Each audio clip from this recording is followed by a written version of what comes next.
JNU campus में क्यों हुआ बवाल? बैन के बाद भी डॉक्यूमेंट्री क्यों देखना है?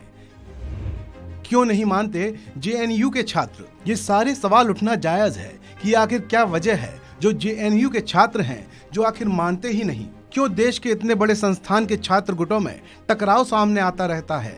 आखिर किस विचारधारा को लेकर जेएनयू में गुटबाजी होती रहती है? देश को सबसे आगे रखने की बात क्यों नहीं होती? इसका जवाब हर कोई जानना चाहता है कि आखिर जेएनयू ही क्यों? देश के किसी और संस्थान में ऐसे मामले देखने को क्यों नहीं मिलते? इस बार भी सरकार के खिलाफ खड़े होने का काम जेएनयू में स्टूडेंट यूनियन के एक गुट ने किया है।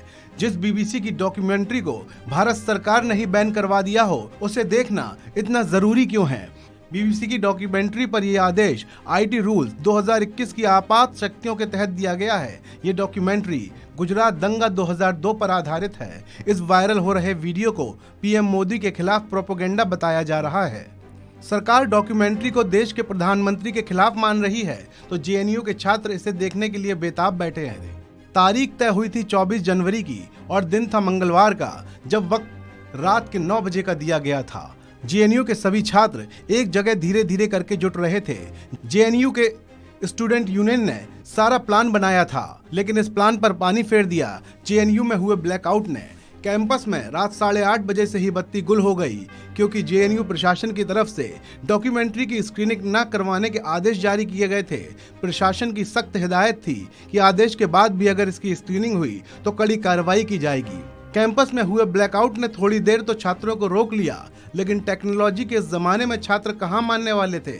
उन्होंने अपने अपने लैपटॉप में इस डॉक्यूमेंट्री को स्ट्रीम कर लिया, स्पीकर की व्यवस्था कर ली और लैपटॉप पर स्क्रीनिंग शुरू कर दी। इस दौरान बवाल की खबर भी सामने आई है।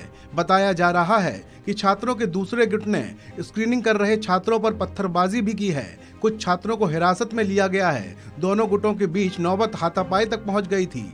जानकारी के अनुसार पत्थरबाजी और हाथापाई से नाराज छात्रों ने यूनिवर्सिटी कैंपस से वसंत कुंज थाने तक पैदल मार्च भी निकाला। पुलिस स्टेशन पहुंचकर दिल्ली पुलिस के खिलाफ नारेबाजी की। छात्रों ने थाने में अपनी शिकायत भी दर्ज करवाई, जिसमें कहा गया है कि पथराव की घटना में 25 लोग शामिल थे। बता दें कि इस समय पूरे देश में गुजरात दंगों पर बनी बीबीसी की डॉक्यूमेंट्री को लेकर बवाल देखने को मिल रहा है। केंद्र सरकार की तरफ से पहले ही इस डॉक्यूमेंट्री को बैन कर दिया गया है। विदेश मंत्रालय ने जोर देकर कहा है कि बीबीसी द्वारा इस डॉक्यूमेंट्री के जरिए प्रोपेगेंडा फैलाने की कोशिश की गई, लेकिन कुछ लोग इस बैन को सेंसरशिप के रूप में देख रहे हैं। इस खबर में भी इतना ही। आप बने रहिए वन इंडिया के साथ।